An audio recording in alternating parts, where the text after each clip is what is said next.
तो दोस्तों जो ये इसका दूसरा भाग है भारतीय राज्य व्यवस्था का, तो इसमें हम लोग सबसे पहले पढ़ रहे हैं न्यायपालिका के विषय में, और जो पहला टॉपिक है वो है कॉलेजियम प्रणाली। तो देखते हैं कि क्या है। कॉलेजियम प्रणाली भारत में न्यायाधीशों की नियुक्ति और स्थानांतरण की प्रक्रिया है। इसमें सर्वोच्च न्यायालय के वरिष्ठ न्यायाधीश मिलकर निर्णय लेते हैं। इसका आधार संविधान में स्पष्ट रूप से नहीं लिखा गया है। यह प्रणाली न्यायपालिका द्वारा विकसित की गई है। इसका विकास 3 न्यायाधीश प्रकरण के जरिए हुआ है। कॉलेजियम में सुप्रीम कोर्ट ऑफ इंडिया के मुख्य न्यायाधीश और 4 वरिष्ठतम न्यायाधीश शामिल होते हैं। उच्च न्यायालय में भी अलग कॉलेजियम होता है। इसका मुख्य उद्देश्य न्यायपालिका की स्वतंत्रता बनाए रखना, कार्यपालिका के हस्तक्षेप को सीमित करना इसका मुख्य लक्ष्य है। यह न्यायाधीशों की नियुक्ति, पदोन्नति और स्थानांतरण से संबंधित निर्णय लेता है। आलोचना की बात करें तो पारदर्शिता का अभाव के कारण कॉलेजियम की कार्यवाही गोपनीय होती है। निर्णय लेने की प्रक्रिया सार्वजनिक नहीं होती है। चयन के मानदंड स्पष्ट नहीं होते हैं। इससे पारदर्शिता की कमी का आरोप लगता है। जनता और सरकार को कारणों की जानकारी नहीं दी जाती है। भाई भतीजावाद के आरोप लगते हैं। जज अपने लोगों को चुनते हैं जैसी आलोचना होती है। जवाबदेही की कमी मानी जाती है। चयन प्रक्रिया में बाहरी निगरानी का अभाव है। कई बार योग्य उम्मीदवारों की अनदेखी का आरोप लगता है। विवाद और सुधार के प्रयास देखें तो सरकार और न्यायपालिका के बीच टकराव देखने को मिलता है। National judicial appointments commission NJAC लाया गया था सुधार के लिए, लेकिन इसे सुप्रीम कोर्ट ऑफ इंडिया ने असंवैधानिक घोषित कर दिया 2015 में। इसके बाद भी कॉलेजियम प्रणाली जारी रही। वर्तमान में अधिक पारदर्शिता और सुधार की मांग लगातार उठती है। अब दूसरा है NJAC को निरस्त करने के आधार कौन कौन से थे। सुप्रीम कोर्ट ऑफ इंडिया ने 2015 में NJAC को असंवैधानिक घोषित किया। यह निर्णय supreme court advocates on records association बनाम यूनियन ऑफ इंडिया 2015 मामले में दिया गया। मुख्य आधार था न्यायपालिका की स्वतंत्रता का उल्लंघन। न्यायपालिका की स्वतंत्रता संविधान के मूल ढांचे का हिस्सा है। NJAC के कार्यपालिका की भागीदारी बढ़ाई गई थी। NJAC में 2 विशिष्ट व्यक्तियों का प्रावधान था। इन व्यक्तियों के चयन में कार्यपालिका की भूमिका अधिक थी। इससे न्यायिक नियुक्तियों में बाहरी प्रभाव का खतरा माना गया। NJAC में किसी भी 2 सदस्यों को वीटो शक्ति प्राप्त थी। इससे योग्य उम्मीदवारों की नियुक्ति बाधित हो सकती थी। अदालत ने कहा कि इससे न्यायपालिका की स्वतंत्रता और निष्पक्षता प्रभावित हो सकती है।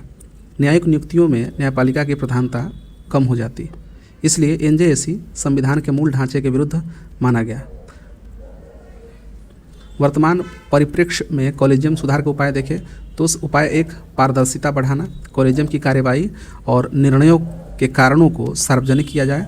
चयन के स्पष्ट मानदंड तय किए जाए। इससे जनता का विश्वास बढ़ेगा और विवाद कम होंगे। उपाय 2 जवाबदेही और संस्थागत सुधार। एक स्वतंत्र सचिवालय स्थापित किए जाए। इसमें योग्य उम्मीदवारों का डाटा, मूल्यांकन और रिकॉर्ड रखा जाए।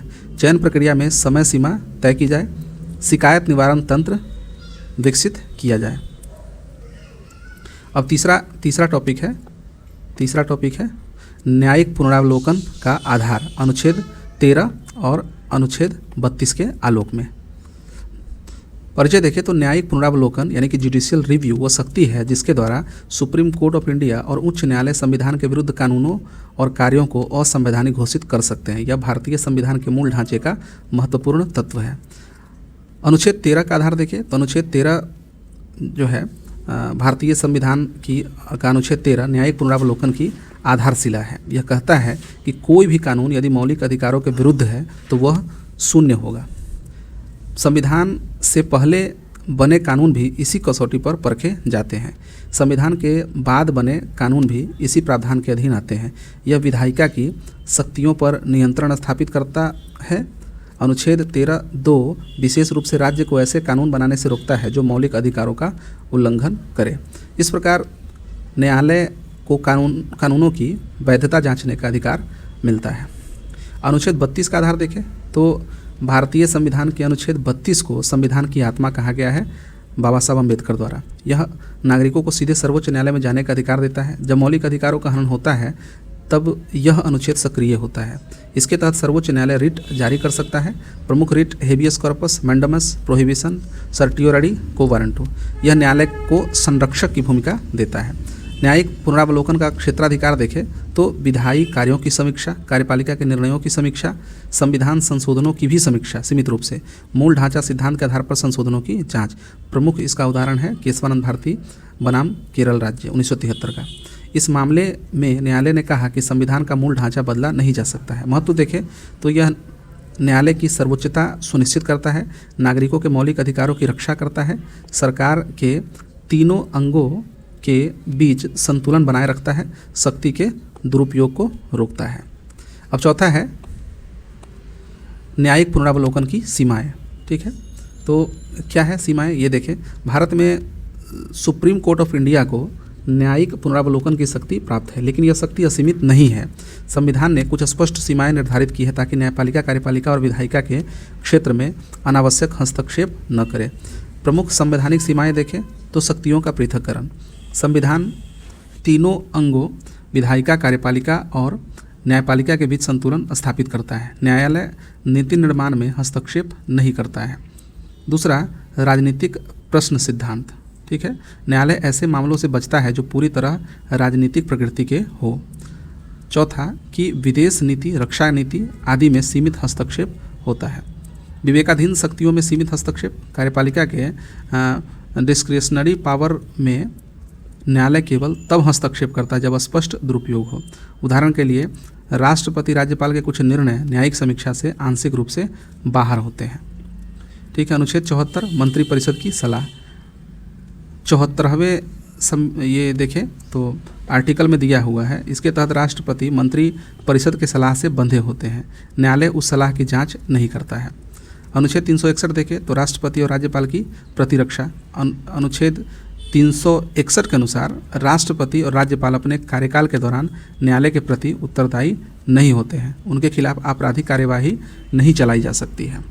फिर है लेजिस्लेटिव प्रिविलेजेस यानी कि विधायी विशेषाधिकार। इसमें है कि संसद और विधानसभाओं के विशेषाधिकारों में न्यायालय सीमित हस्तक्षेप करता है। आंतरिक कार्यवाही आमतौर पर न्यायिक समीक्षा से बाहर रहती है। इसके बाद है नीति निर्णयों में हस्तक्षेप की सीमा। आर्थिक, सामाजिक और प्रशासनिक नीतियों में न्यायालय केवल संवैधानिकता की जांच करता है, न कि उपयुक्तता की। ठीक है, आगे बढ़े। लोकहित याचिका की सीमाएं। न्यायालय ने स्वयं PIL के दुरुपयोग को रोकने के लिए दिशा निर्देश बनाए हैं। व्यक्तिगत या राजनीतिक हित वाले मामलों में हस्तक्षेप से बचता है। मूल ढांचा की सीमा देखें तो केशवानंद भारती बनाम केरल राज्य के वाद के तहत न्यायालय केवल मूल ढांचे के उल्लंघन की स्थिति में ही संविधान संशोधन को निरस्त करता है। हर संशोधन को स्वतः चुनौती नहीं दी जाती। इसके बाद देखिए न्यायिक संयम। न्यायालय सेल्फ रिस्ट्रेंट का पालन करता है, केवल आवश्यक मामलों में ही हस्तक्षेप करता है। यह लोकतांत्रिक संतुलन बनाए रखने के लिए महत्वपूर्ण है। ठीक है, अब अगला 5वां टॉपिक है न्यायिक सक्रियता का उद्भव। न्यायिक सक्रियता मतलब जुडिशियल एक्टिविज्म भारतीय लोकतंत्र में अपेक्षाकृत नई परंतु अत्यंत आवश्यक अवधारणा है, जिसके माध्यम से न्यायपालिका ने संविधान के मूल्यों विशेषकर सामाजिक न्याय को व्यवहार में उतारने का प्रयास किया। भारत का सर्वोच्च न्यायालय ने इस दिशा में जनहित याचिका को एक सशक्त साधन बनाया। न्यायिक सक्रियता का उद्भव देखें तो 1970 से 80 के दशक में न्यायिक सक्रियता का विकास हुआ।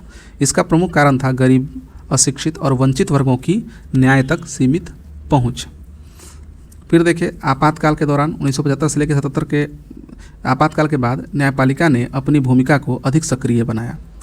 इसके बाद देखिए तो पारंपरिक लोकस स्टैंडी सिद्धांत को उदार बनाया गया। ठीक है, इसके बाद है अब कोई भी व्यक्ति जनहित में याचिका दाखिल कर सकता था।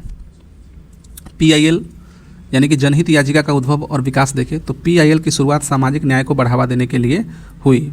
जस्टिस PN भगवती और जस्टिस VR कृष्ण अय्यर ने इसमें महत्वपूर्ण भूमिका निभाई। न्यायालय ने पत्र को भी याचिका के रूप में स्वीकार किया। ठीक है, इससे न्याय सस्ता, सुलभ और त्वरित हुआ। प्रमुख मामले देखें तो हुसैनारा खातून बनाम बिहार राज्य 1979 का मामला, बंदियों के अधिकार। उसके बाद है विशाखा बनाम राजस्थान सरकार 1997 कार्यस्थल पर महिलाओं की सुरक्षा के लिए, और MC मेहता बनाम यूनियन ऑफ इंडिया ये पर्यावरण संरक्षण के लिए। ठीक है, तो ये कुछ प्रमुख मामले थे जो ये जनहित याचिका से जुड़े हुए थे, इसके विकास में भागीदार हैं। न्यायिक सक्रियता की आवश्यकता देखें तो कार्यपालिका और विधायिका की निष्क्रियता की स्थिति में हस्तक्षेप, मौलिक अधिकारों की प्रभावी रक्षा, सामाजिक आर्थिक न्याय को बढ़ावा देना, भ्रष्टाचार और प्रशासनिक मनमानी पर नियंत्रण। न्यायिक सक्रियता के सकारात्मक प्रभाव देखें तो गरीबों और वंचित वर्गों को न्याय मिला, पर्यावरण संरक्षण को बल मिला, मानवाधिकारों की रक्षा सुनिश्चित हुई, प्रशासनिक जवाबदेही बढ़ी। अब इसके लिए आलोचना जो की जाते हैं न्यायिक अतिक्रमण को लेकर के, तो इसे न्यायिक अतिक्रमण यानी कि जुडिशियल ओवररीच कहा जाता है। यहाँ पर जो शब्द है आप ध्यान से देखें, न्यायिक सक्रियता है, ठीक है। तो इसे क्या है, न्यायिक अतिक्रमण कहा जाता है। न्यायपालिका कभी कभी नीति निर्माण में हस्तक्षेप करती है, शक्तियों के पृथक्करण के सिद्धांत पर प्रभाव पड़ता है, पीआईएल के दुरुपयोग निजी राजनीतिक हितों के लिए भी होने लगा है। तो निष्कर्षतः देखें तो न्यायिक सक्रियता भारतीय लोकतंत्र में एक नवीन लेकिन आवश्यक अवधारणा है। पीआईएल के माध्यम से सुप्रीम कोर्ट ऑफ इंडिया ने न्याय को जनसुलभ बनाया और संविधान के उद्देश्यों को साकार किया। हालांकि इसके संतुलित प्रयोग की आवश्यकता है ताकि यह न्यायिक अतिक्रमण में न बदल जाए, ठीक है। अब हम लोग देखें कि भारत में सुप्रीम कोर्ट ऑफ इंडिया ने न्यायिक सक्रियता के माध्यम से संविधान की आत्मा, न्याय, स्वतंत्रता और समानता को प्रभावी बनाने का प्रयास किया है। परंतु प्रश्न यह है कि क्या यह सक्रियता शक्तियों के पृथक्करण के सिद्धांत का उल्लंघन करते हुए कार्यपालिका और विधायिका के क्षेत्र में अतिक्रमण बन गई है, ठीक है।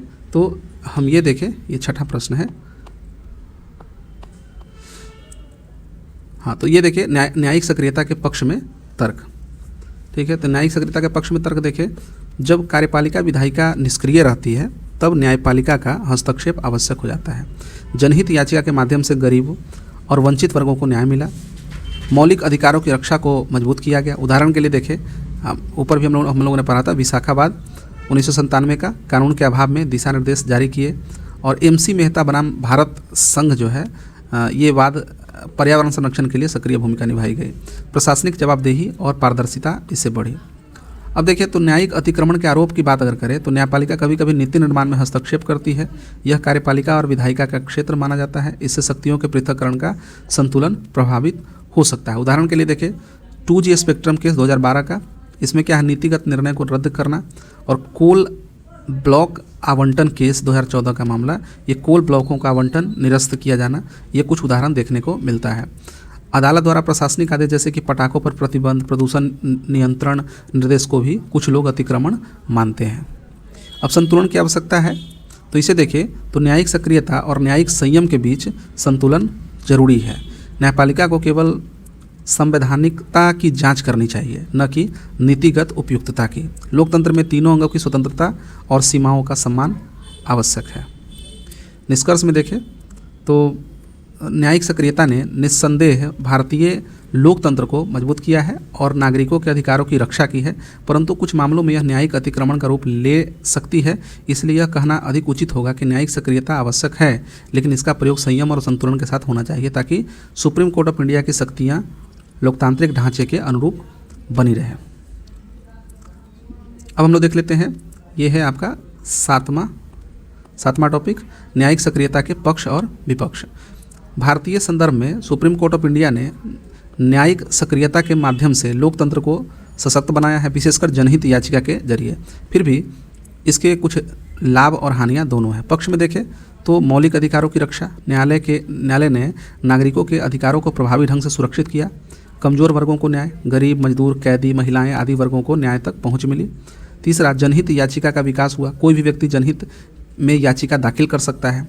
चौथा देखें तो प्रशासनिक जवाबदेही, सरकारी कार्यों में पारदर्शिता और उत्तरदायित्व बढ़ा। पांचवा देखें तो कानून के अभाव में दिशा निर्देश, विशाखा बनाम स्टेट ऑफ राजस्थान 1997 में कार्यस्थल पर यौन उत्पीड़न के खिलाफ दिशा निर्देश जारी किया जाना। पर्यावरण संरक्षण, MC मेहता बनाम यूनियन ऑफ इंडिया जैसे मामलों में सक्रिय भूमिका। भ्रष्टाचार पर नियंत्रण, सरकारी घोटालों और अनियमितताओं पर अंकुश लगा। लोकतंत्र को मजबूती, शासन के अन्य अंगों की निष्क्रियता में संतुलन बनाया। तो ये सभी इसके पक्ष में तर्क है। विपक्ष में तर्क देखें तो शक्तियों के पृथक्करण का उल्लंघन, न्यायपालिका कभी कभी विधायिका कार्यपालिका के क्षेत्र में हस्तक्षेप करती है।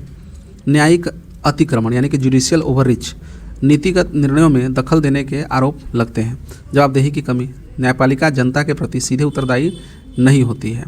PIL का दुरुपयोग, निजी या राजनीतिक हित के लिए PIL दाखिल किए जाते हैं। इसके बाद देखिए न्यायिक विशेषज्ञता की सीमा। आर्थिक प्रशासनिक नीतियों में न्यायालय हमेशा विशेषज्ञ नहीं होता है। इसके बाद है निर्णयों का क्रियान्वयन कठिन। कई बार अदालत के आदेशों को लागू करना चुनौतीपूर्ण होता है। विलंब और लंबित मामले, अधिक हस्तक्षेप से मामलों का बोझ बढ़ सकता है। निष्कर्षतः देखें तो न्यायिक सक्रियता भारतीय लोकतंत्र के लिए आवश्यक और उपयोगी है, क्योंकि यह अधिकारों की रक्षा और न्याय की पहुंच सुनिश्चित करती है, परंतु इसका अत्यधिक प्रयोग न्यायिक अतिक्रमण में बदल सकता है।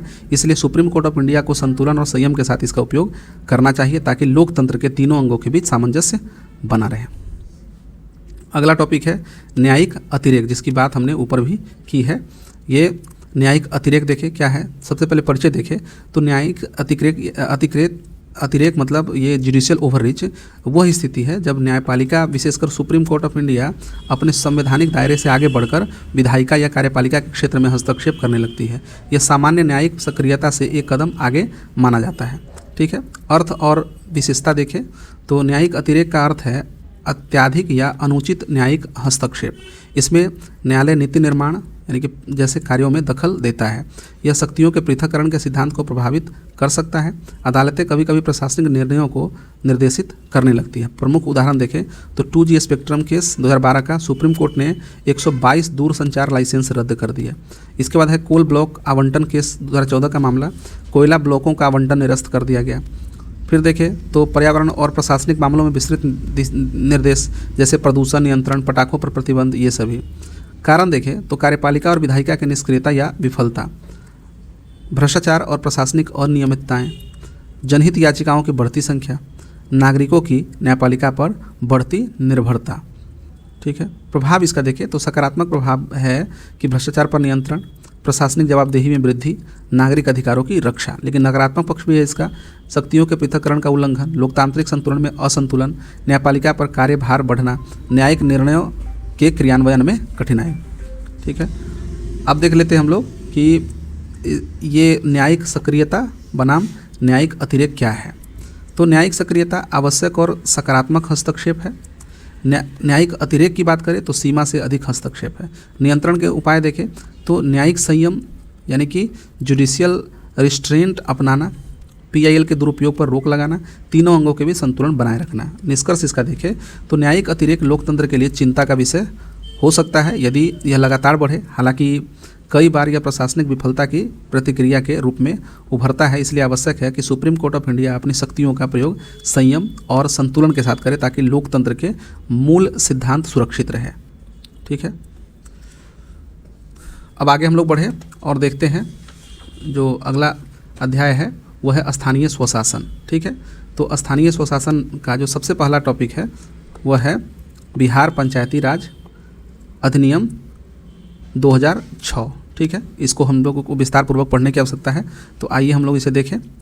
प्रस्तावना में कि बिहार पंचायती राज अधिनियम 2006 के तहत पंचायती राज संस्थाओं में महिलाओं को 50% आरक्षण दिया गया है, जो स्थानीय स्वशासन में लैंगिक समानता की दिशा में एक ऐतिहासिक कदम है। चूँकि देखिए प्रश्न क्या था कि बिहार पंचायती राज अधिनियम 2006 के तहत महिलाओं को दिए गए 50% आरक्षण ने जमीनी स्तर पर उनके राजनीतिक और सामाजिक सशक्तिकरण को किस प्रकार से सुदृढ़ किया है। तो ये देखें तो अगर हम राजनीतिक स्तर पर देखें तो प्रतिनिधित्व में वृद्धि हुई है। महिलाओं की भागीदारी 1/3 से बढ़कर 50% हो गई है, जिससे वे निर्णय प्रक्रिया का हिस्सा बनी है। दूसरा देखें तो नेतृत्व क्षमता का विकास हुआ। मुखिया, सरपंच, वार्ड सदस्य जैसे पदों पर महिलाएं नेतृत्व कर रही है। राजनीतिक जागरूकता में वृद्धि हुई है। महिलाओं में अधिकारों और कर्तव्यों के प्रति जागरूकता बढ़ी है। निर्णय निर्माण में भागीदारी, स्थानीय योजनाओं, बजट और विकास कार्यों में उनकी भूमिका मजबूत हुई है। फिर प्रॉक्सी राजनीति में कमी। शुरुआत में पुरुष प्रतिनिधियों के माध्यम से कार्य होता था, पर धीरे धीरे महिलाएं स्वयं निर्णय लेने लगी। सामाजिक सशक्तिकरण कैसे, अभी तक हम लोगों ने देखा यहाँ पर राजनीतिक सशक्तिकरण।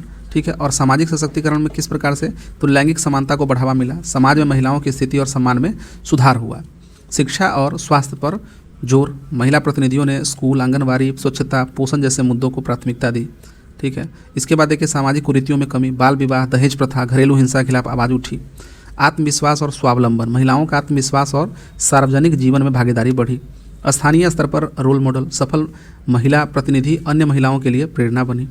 ठीक है। आर्थिक और प्रशासनिक प्रभाव देखें तो विकास योजनाओं का बेहतर क्रियान्वयन हुआ। महिलाएं स्थानीय जरूरत को बेहतर समझकर योजनाएं लागू करती हैं।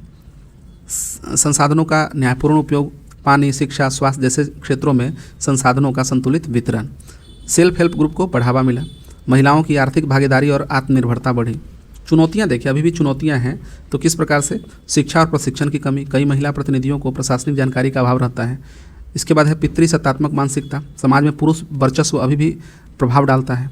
फिर है कि प्रॉक्सी प्रतिनिधि की समस्या, कुछ स्थानों पर अभी भी पुरुष परिजन निर्णय लेते हैं। संसाधनों और अधिकारों की सीमाएं, वित्तीय और प्रशासनिक शक्तियाँ सीमित है। तो निष्कर्षतः हम कहें कि बिहार में 50% आरक्षण ने महिलाओं को राजनीतिक मंच प्रदान कर उनके आत्मविश्वास, नेतृत्व और सामाजिक स्थिति को मजबूत किया है। हालांकि वास्तविक सशक्तिकरण के लिए शिक्षा, प्रशिक्षण और सामाजिक सोच में बदलाव की आवश्यकता है। ठीक है, तो ये है समग्र रूप से, मतलब ये कहें कि बिहार पंचायती राज अधिनियम 2006 महिलाओं के जमीनी सशक्तिकरण की दिशा में एक प्रभावी और परिवर्तनकारी पहल सिद्ध हुआ है। ठीक है, अब अगला प्रश्न है जो ये स्थानीय स्वशासन और बिहार से संबंधित है।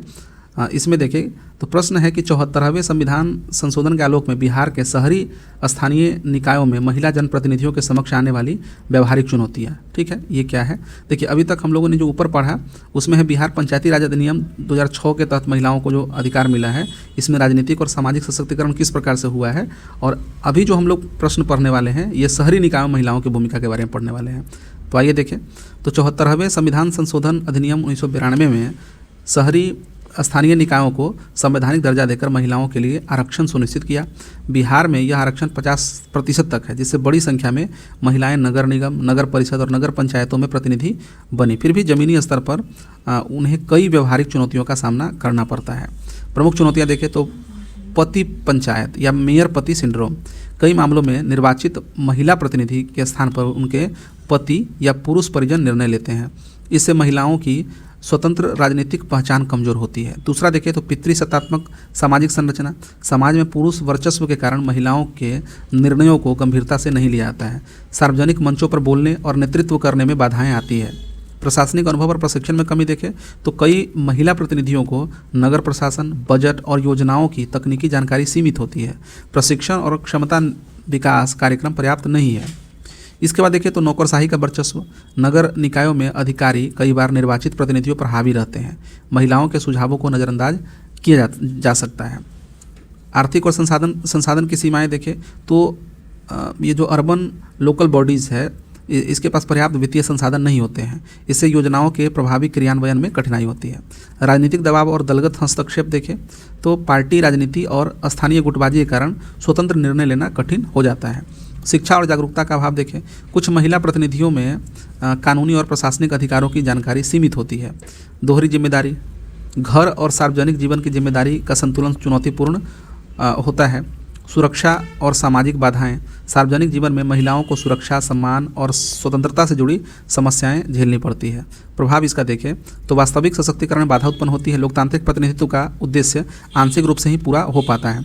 समाधान का उपाय देखें तो महिला प्रतिनिधियों के लिए नियमित प्रशिक्षण और क्षमता विकास कार्यक्रम, प्रॉक्सी राजनीति के विरुद्ध सख्त निगरानी और कानूनी उपाय, सामाजिक जागरूकता और लैंगिक समानता को बढ़ावा देना और अर्बन लोकल बॉडीज़ को अधिक वित्तीय और प्रशासनिक अधिकार देना। निष्कर्षतः कहें तो 74वें संविधान संशोधन में महिलाओं को शहरी शासन में महत्वपूर्ण स्थान दिया, लेकिन पति पंचायत जैसी समस्याएं उनके वास्तविक सशक्तिकरण में बाधा है।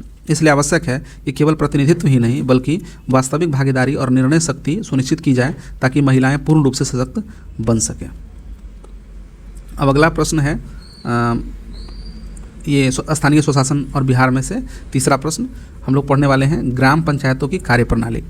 परिचय देखिए तो ग्राम पंचायत भारत की स्थानीय स्वशासन की सबसे निचली इकाई है, जिसे 73वें संविधान संशोधन 1992 के माध्यम से संवैधानिक मान्यता दी गई। इसका उद्देश्य ग्रामीण स्तर पर लोकतंत्र को मजबूत करना और विकास कार्यों में जनता की भागीदारी सुनिश्चित करना है। स्ट्रक्चर देखें तो ग्राम पंचायत का गठन एक या अधिक गाँवों के लिए किया जाता है। इसमें मुखिया और वार्ड सदस्य होते हैं। ठीक है, मुखिया, सरपंच और वार्ड मेंबर होते हैं। सदस्यों का चुनाव सीधे जनता द्वारा किया जाता है।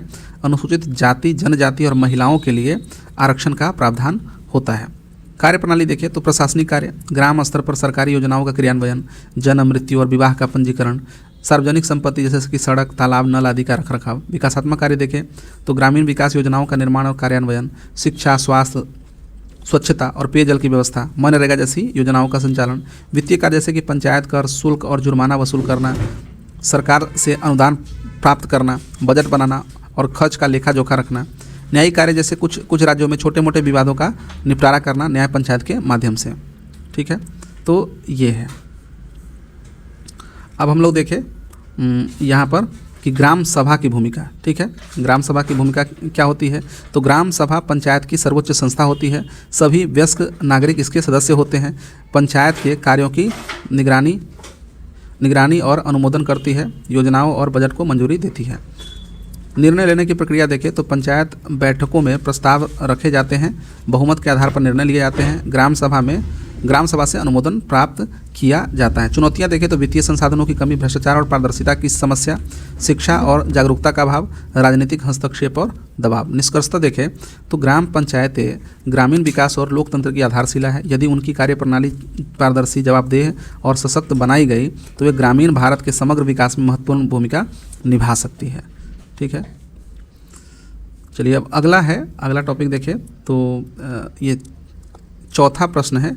चौथा कि 1994 से लेकर अब तक का विकास किस प्रकार से हुआ है। 1994 के बाद विशेषकर 2001 और 2006 के पंचायत चुनावों के बाद बिहार में त्रिस्तरीय पंचायती राज व्यवस्था के कार्यों और शक्तियों में आए जो मुख्य बदलाव है उसको रेखांकित करना है। देखिए 1992 के 73वें संविधान संशोधन अधिनियम 1992 के लागू होने के बाद 94 से भारत विशेषकर बिहार सहित राज्यों में ग्राम पंचायतों का संस्थागत विकास शुरू हुआ। यह विकास संरचनात्मक, कार्यात्मक, वित्तीय और सामाजिक स्तरों पर देखा जा सकता है। तो प्रारंभिक चरण इसका देखें। प्रारंभिक चरण में पंचायती राज संस्थाओं का पुनर्गठन और चुनाव शुरू हुए। ग्राम पंचायतों को संवैधानिक दर्जा मिला। ग्राम सभा की अवधारणा को लागू किया गया, लेकिन वास्तविक शक्तियों का हस्तांतरण सीमित था। ये प्रारंभिक चरण की बात हो रही है। फिर सुदृढ़ीकरण का चरण देखें 2000 से लेकर 2010 तक, तो पंचायत चुनाव नियमित होने लगे। महिलाओं और कमजोर वर्गों के लिए आरक्षण लागू हुआ। बिहार में बिहार पंचायती राज अधिनियम 2006 के तहत 50% महिला आरक्षण लागू हुआ। फिर मनरेगा जैसी योजनाओं के माध्यम से पंचायतों की भूमिका बढ़ी। ग्राम पंचायतों पर विकास योजनाओं का क्रियान्वयन तेज हुआ। अब देखिए अगला चरण सशक्तिकरण और विस्तार। 2010 से लेकर 2020 तक पंचायतों को अधिक प्रशासनिक और वित्तीय अधिकार मिलने लगे। ई गवर्नेंस की शुरुआत हुई। सामाजिक अंकेक्षण यानी कि सोशल ऑडिट को बढ़ावा मिला। शिक्षा, स्वास्थ्य, स्वच्छता अभियानों में पंचायतों की भूमिका बढ़ी। महिलाओं की सक्रिय भागीदारी में वृद्धि हुई। अब वर्तमान चरण देखें तो डिजिटल प्लेटफॉर्म यानी कि ई ग्राम स्वराज के माध्यम से पारदर्शिता बढ़ी है। पंचायतों को स्थानीय विकास योजना बनाने में अधिक भूमिका दी गई है। कोविड-19 जैसे संकटों में देखें तो पंचायतों ने महत्वपूर्ण भूमिका निभाई। आत्मनिर्भर भारत और ग्रामीण विकास योजनाओं में पंचायतों की भागीदारी बढ़ी है। प्रमुख उपलब्धियां देखें तो लोकतंत्र का विकेंद्रीकरण मजबूत हुआ। महिलाओं का राजनीतिक सशक्तिकरण बढ़ा। ग्रामीण विकास योजनाओं का बेहतर क्रियान्वयन हुआ। स्थानीय स्तर पर जवाबदेही और पारदर्शिता में सुधार हुआ। चुनौतियां अभी भी मौजूद हैं। वित्तीय स्वायत्ता अभी भी सीमित है। प्रशासनिक नियंत्रण और नौकरशाही का प्रभाव है। कई जगहों पर जागरूकता और क्षमता की कमी है। ठीक है, निष्कर्षतः देखें तो 1994 से लेकर अब तक ग्राम पंचायतों ने संस्थागत मजबूती, महिला सशक्तिकरण और ग्रामीण विकास के क्षेत्र में उल्लेखनीय प्रगति की है। फिर भी पूर्ण सशक्तिकरण के लिए वित्तीय स्वायत्ता, क्षमता निर्माण और पारदर्शिता को और मजबूत करने की आवश्यकता है। ठीक है, अब देखिए पांचवा वित्तीय स्वायत्ता यानी कि स्थानीय स्वशासन की वास्तविक सफलता ये वित्तीय स्वायत्ता पर निर्भर करती है। राज्य वित्त आयोग की भूमिका के संदर्भ में बिहार के स्थानीय निकायों की वित्तीय स्थिति की समीक्षा करनी है। तो आइए देखते हैं इसे। वित्तीय स्वायत्ता का अर्थ है किसी संस्था जैसे ग्राम पंचायत, नगर निकाय की यह क्षमता है कि वह स्वयं राजस्व जुटाए, उसका उपयोग करे और वित्तीय निर्णय स्वतंत्र रूप से ले सके। पंचायती राज संस्थाओं को यह आधार मुख्यतः 73वें और ये ग्रामीण और 74वें संविधान संशोधन अधिनियम ये 1992 में शहरी इस यहाँ से मिलता है। ठीक है, वित्तीय स्वायत्ता के प्रमुख घटक को देखें तो राजस्व सृजन की शक्ति, ठीक है, यानी कि स्थानीय कर, शुल्क लगाना, हाउस टैक्स, जल शुल्क, बाजार शुल्क आदि। इसके बाद अनुदान, ठीक है, अनुदान में केंद्र और राज्यों से वित्तीय सहायता जो मिलती है वह। फिनांस कमीशन ऑफ इंडिया की सिफारिशों के अनुसार धन का वितरण। और तीसरा देखें तो बजट और व्यय नियंत्रण, अपनी आय व्यय का बजट बनाना और प्राथमिकताओं के अनुसार खर्च करना। फिर है कि संसाधनों का प्रबंधन, स्थानीय संपत्तियों, तालाब, भूमि, भवन से आय उत्पन्न करना। ठीक है, अब देखें कि पंचायतों में वित्तीय स्वायत्ता की स्थिति। इसमें देखें तो सीमित कराधान शक्ति, कई पंचायतें प्रभावी ढंग से कर नहीं लगा पाती। अनुदानों पर निर्भरता, अधिकतर आय राज्य केंद्र सरकार के अनुदानों से आती है। उपयोग में प्रतिबंध, अनुदान अक्सर बाध्य होते हैं, यानी उसका उपयोग तय उद्देश्यों के लिए ही करना होता है। प्रशासनिक नियंत्रण, राज्य सरकार का वित्तीय मामलों में अधिक हस्तक्षेप होता है। अब देखिए समस्याएं और चुनौतियां, राजस्व संग्रह में की कमजोरी, कर वसूली का तंत्र कमजोर होता है, क्षमता की कमी, वित्तीय प्रबंधन और लेखांकन का प्रशिक्षण सीमित, पारदर्शिता और जवाबदेही की समस्या, भ्रष्टाचार और अनियमितता की आशंका, वित्त आयोग की सिफारिशों का पूर्ण क्रियान्वयन नहीं। सुधार के उपाय देखें तो कराधान शक्ति को मजबूत करना, पंचायत को अधिक कर लगाने की स्वतंत्रता, अनुदानों को लचीला बनाना, यानी कि यूनिटाइड अनटाइड ग्रांट्स की संख्या जो है, अनटाइड ग्रांट्स की संख्या बढ़ाना, क्षमता निर्माण, ठीक है, लेखा बजट और डिजिटल प्रबंधन का प्रशिक्षण, ई गवर्नेंस का उपयोग, ई ग्राम स्वराज जैसे प्लेटफॉर्म से पारदर्शिता, सामाजिक अंकेक्षण सोशल ऑडिट, जनता द्वारा निगरानी और जवाबदेही सुनिश्चित करना। इसका महत्व देखें तो स्थानीय विकास को क्या मिलती है, गति मिलती है इससे, वित्तीय स्वायत्तता से, योजनाएं स्थानीय ज़रूरतों के अनुसार बनती है, लोकतांत्रिक विकेंद्रीकरण मजबूत होता है इससे, ठीक है। वित्तीय स्वायत्तता के बिना पंचायती राज संस्थाएं वास्तविक अर्थों में सशक्त नहीं हो सकती, इसलिए आवश्यक है कि उन्हें पर्याप्त संसाधन, स्वतंत्रता और क्षमता प्रदान की जाए ताकि वे स्थानीय स्तर पर प्रभावी शासन और विकास सुनिश्चित कर सकें। अगला है शहरी संस्थाओं का सशक्तिकरण। ये देखें, भारत में शहरी स्थानीय निकायों यानी कि अर्बन लोकल बॉडीज़, नगर निगम, नगर परिषद, नगर पंचायत को सशक्त बनाने की प्रक्रिया का संवैधानिक आधार 74वें संविधान संशोधन 1992 है। इसका उद्देश्य क्या है कि विकेंद्रीकरण, भागीदारी और कुशल शहरी शासन जो है वो उसको सुनिश्चित करना है। सशक्तिकरण के प्रमुख आयाम को देखें, सबसे पहले संवैधानिक और संस्थागत सशक्तिकरण देखें तो अर्बन लोकल बॉडीज़ को संवैधानिक दर्जा मिला, ये 74वें संविधान संशोधन के द्वारा। नियमित चुनाव और निश्चित कार्यकाल सुनिश्चित हुआ। आरक्षण, SC/ST महिलाओं के माध्यम से समावेशिता बढ़ी। दूसरा देखें तो कार्यात्मक सशक्तिकरण, 12वीं अनुसूची में 18 विषय जो है वो ULB को सौंपे गए हैं, जैसे कि शहरी योजना, जल आपूर्ति, स्वच्छता, ये सभी। स्थानीय आवश्यकताओं के अनुसार योजनाएं बनाने का अधिकार मिला। तीसरा देखिए वित्तीय सशक्तिकरण, कर लगाने और शुल्क वसूलने की शक्ति, केंद्र राज्य के से अनुदान और योजनाएं। इसके बाद देखिए तो फिनांस कमीशन ऑफ इंडिया के माध्यम से संसाधनों का आवंटन। प्रशासनिक सशक्तिकरण देखें तो नगर निकायों के पास प्रशासनिक नियंत्रण और कार्यान्वयन की जिम्मेदारी, नगर आयुक्त कार्यपालक अधिकारी के साथ समन्वय, ठीक है। पांचवा देखें तो लोकतांत्रिक सशक्तिकरण, नागरिक भागीदारी, वार्ड कमिटीज़, मोहल्ला सभा, ठीक है, पारदर्शिता और जवाबदेही में वृद्धि। वर्तमान चुनौतियों को देखें तो वास्तविक शक्तियों का अपूर्ण हस्तांतरण, कई राज्यों में 12वीं अनुसूची के सभी कार्य पूरी तरह से नहीं दिए गए हैं। वित्तीय निर्भरता, ULBs अभी भी राज्य सरकार के अनुदानों पर निर्भर है। नौकरशाही का वर्चस्व, निर्वाचित प्रतिनिधियों की भूमिका सीमित हो जाती है।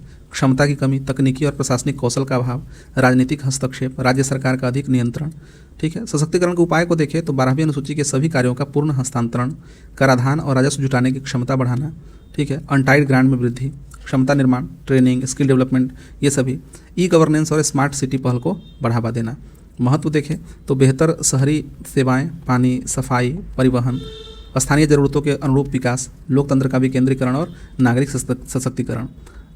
निष्कर्ष देखें तो शहरी संस्थाओं का सशक्तिकरण सतत और समावेशी शहरी विकास के लिए अनिवार्य है। 74वें संविधान संशोधन 1992 के आधार तो प्रदान किया गया, लेकिन वास्तविक सशक्तिकरण के लिए वित्तीय, प्रशासनिक और कार्यात्मक स्वायत्तता को और मजबूत करना आवश्यक है। अगला है ग्राम सभा की भूमिका, ठीक है। ग्राम सभा ग्रामीण लोकतंत्र की आधारभूत इकाई है, जिसमें गांव के सभी वयस्क नागरिक सदस्य होते हैं। इसे संवैधानिक मान्यता 73वें संविधान संशोधन अधिनियम 1992 के द्वारा मान्यता मिली है। ग्राम पंचायत की कार्य प्रणाली पर नियंत्रण और निगरानी का प्रमुख अधिकार ग्राम सभा के पास होता है, ठीक है। ग्राम सभा की प्रमुख भूमिकाएं देखें तो निर्णय लेने की सर्वोच्च संस्था है। ग्राम सभा पंचायत स्तर पर सर्वोच्च निर्णयकारी निकाय है। पंचायत की योजनाओं और नीतियों को मंजूरी देती है। दूसरा देखें तो विकास योजनाओं की स्वीकृति, गांव के विकास से संबंधित योजनाओं का चयन और अनुमोदन करती है। स्थानीय आवश्यकताओं, पानी, सड़क, शिक्षा आदि के इसके अनुसार प्राथमिकताएं तय करती है। सामाजिक अंकेक्षण, सोशल ऑडिट, सरकारी योजनाओं के क्रियान्वयन की निगरानी करता है। भ्रष्टाचार और अनियमितताओं को उजागर करने में मदद करती है। पंचायत की जवाबदेही सुनिश्चित करना। ग्राम पंचायत के कार्यों की समीक्षा करती है। मुखिया, सरपंच और सदस्यों से जवाब मांग सकती है। लाभार्थियों का चयन देखें तो सरकारी योजनाओं जैसे आवास, पेंशन के लाभार्थियों का चयन करती है। यह सुनिश्चित करती है कि पात्र लोगों को ही लाभ मिले। छठा देखें तो बजट और वित्तीय नियंत्रण। पंचायत के बजट को स्वीकृति देती है। आय व्यय का लेखा जोखा देखती है। सामाजिक न्याय और समावेशन, कमजोर वर्गों, SC ST महिलाओं के हितों की रक्षा करती है। सामाजिक कुरीतियों के खिलाफ जागरूकता फैलाती है। पारदर्शिता और जनभागीदारी, शासन में जनता की भागीदारी बढ़ाती है। निर्णय प्रक्रिया को पारदर्शी बनाती है। चुनौतियां देखें तो लोगों की कम भागीदारी, उपस्थिति कम होती है, जागरूकता और शिक्षा की कमी। स्थानीय दबाव और राजनीति का प्रभाव, महिलाओं और कमजोर वर्गों की सीमित सक्रिय भागीदारी। सुधार के उपाय देखें तो जागरूकता अभियान और प्रशिक्षण, नियमित और प्रभावी बैठकों का आयोजन, डिजिटल माध्यमों से सूचना प्रसार, महिलाओं और युवाओं की भागीदारी बढ़ाना। ग्राम सभा लोकतांत्रिक विकेंद्रीकरण की आत्मा है। यदि इसकी भूमिका को प्रभावी बनाया जाए तो यह पंचायतों को अधिक पारदर्शी, जवाबदेह और जन केंद्रित बना सकती है, जिससे ग्रामीण विकास को अधिक नई दिशा मिलती है। ठीक है, अब देखें हम लोग देखें कि सामाजिक समावेशन। ठीक है, PRI में सामाजिक समावेशन, ये ठीक है। तो इसका परिचय सबसे पहले देख लेते हैं। पंचायती राज संस्थाएं यानी कि PRIs ग्रामीण लोकतंत्र का आधार है। 73वें CAA 1992 के माध्यम से इन्हें संवैधानिक दर्जा देकर सामाजिक समावेशन को बढ़ावा दिया गया, ताकि समाज के सभी वर्ग, विशेषकर SC ST महिलाओं और कमजोर तबके निर्णय निर्माण और विकास प्रक्रिया में शामिल हो सके। ठीक है, सामाजिक समावेशन के प्रमुख आयाम को देखें तो सबसे पहले राजनीतिक समावेशन। पंचायतों में SC ST महिलाओं के लिए आरक्षण का प्रावधान। कई राज्यों जैसे बिहार में महिलाओं को 50% आरक्षण, इससे वंचित वर्गों की राजनीतिक भागीदारी बढ़ी। दूसरा देखें तो निर्णय निर्माण में भागीदारी। ग्राम सभा के माध्यम से सभी वयस्क नागरिकों को निर्णय प्रक्रिया में शामिल किया जाता है। स्थानीय योजनाओं में विभिन्न वर्गों की आवश्यकताओं को ध्यान में रखा जाता है। आर्थिक समावेशन देखें तो गरीब और कमजोर वर्गों को सरकारी योजनाओं का लाभ, मनरेगा, आवास, पेंशन योजनाओं में प्राथमिकता। स्वयं सहायता समूह के माध्यम से महिलाओं की आर्थिक भागीदारी। सामाजिक न्याय और समानता देखें तो पंचायत स्तर पर भेदभाव कम करने का प्रयास। बाल विवाह, दहेज, छुआछूत जैसी कुरीतियों के खिलाफ कदम। प्रमुख उपलब्धियां देखें तो महिलाओं का नेतृत्व और आत्मविश्वास बढ़ा। SC ST वर्गों की आवाज़ को मंच मिला। स्थानीय ज़रूरतों के अनुसार योजनाएं बनी। लोकतंत्र का विकेंद्रीकरण मजबूत हुआ। चुनौतियां देखें तो प्रॉक्सी प्रतिनिधित्व यानी कि पति पंचायत, जातिगत और लैंगिक भेदभाव अभी भी मौजूद। शिक्षा और जागरूकता की कमी, संसाधन और वित्तीय स्वायत्ता की कमी। सुधार के उपाय देखें तो क्षमता निर्माण और प्रशिक्षण कार्यक्रम, सामाजिक जागरूकता अभियान, ग्राम सभा को अधिक सक्रिय बनाना, पारदर्शिता और सामाजिक अंकेक्षण को मजबूत करना। तो निष्कर्षतः हम देखें तो पंचायती राज संस्थाओं में सामाजिक समावेशन ने ग्रामीण लोकतंत्र को समावेशी और सहभागी बनाया। हालांकि वास्तविक सशक्तिकरण के लिए केवल आरक्षण पर्याप्त नहीं है, समान अवसर, जागरूकता और प्रभावी भागीदारी सुनिश्चित करना भी उतना ही आवश्यक है। ठीक है, अब आगे देखें ई पंचायत और जवाबदेही। ठीक है, ई पंचायत और जवाबदेही हम लोग अगर देखें तो ये आज का 9वां प्रश्न है, 9वां टॉपिक है ई पंचायत और जवाबदेही। ई पंचायत का अर्थ है कि पंचायती राज संस्थाओं में सूचना एवं प्रौद्योगिकी यानी ICT का उपयोग कर शासन को पारदर्शी, कुशल और जवाबदेह बनाना। इसका आधार 73rd कॉन्स्टिट्यूशनल अमेंडमेंट एक्ट 1992 से मिला विकेंद्रीकरण है, जिसे डिजिटल माध्यमों से मजबूत किया जा रहा है। ई पंचायत के प्रमुख घटक देखें तो ई ग्राम स्वराज पोर्टल, योजना, बजट और कार्यों की ऑनलाइन जानकारी उपलब्ध, ऑनलाइन लेखांकन, ठीक है, आय व्यय का डिजिटल रिकॉर्ड और audit track, plan plus action soft, विकास योजनाओं की तैयारी और निगरानी, राष्ट्रीय पंचायत पोर्टल, पंचायतों की प्रोफाइल, कार्य और उपलब्धियों की जानकारी। ठीक है, जवाबदेही बढ़ाने में भूमिका है पारदर्शिता। ठीक है, सभी वित्तीय और प्रशासनिक जानकारी ऑनलाइन उपलब्ध होती है। जनता आसानी से योजनाओं और खर्चे की जानकारी देख सकती है। सामाजिक अंकेक्षण, सोशल ऑडिट, डिजिटल डेटा के आधार पर योजनाओं की निगरानी आसान। भ्रष्टाचार और अनियमितताओं की पहचान संभव। भ्रष्टाचार में कमी, नगद लेन देन कम होकर डिजिटल भुगतान बढ़ता है। फर्जी लाभार्थियों और घोटालों पर नियंत्रण इससे लगता है। नागरिक भागीदारी, लोग ऑनलाइन शिकायत और सुझाव दे सकते हैं। ग्राम सभा की सूचना और कार्यवाही अधिक सुलभ होती है। त्वरित निर्णय और निगरानी, योजनाओं की प्रगति का रियल टाइम ट्रैकिंग, अधिकारियों और प्रतिनिधियों की जवाबदेही तय होती है। प्रमुख लाभ इससे प्रशासनिक दक्षता में वृद्धि, समय और संसाधनों की बचत, सेवा वितरण में सुधार, डेटा आधारित निर्णय निर्माण। चुनौतियां देखें तो डिजिटल साक्षरता की कमी, इंटरनेट और तकनीकी ढांचे की सीमाएं, डेटा अपडेशन में अनियमितता, कुछ क्षेत्रों में तकनीकी निर्भरता के कारण बाधाएं।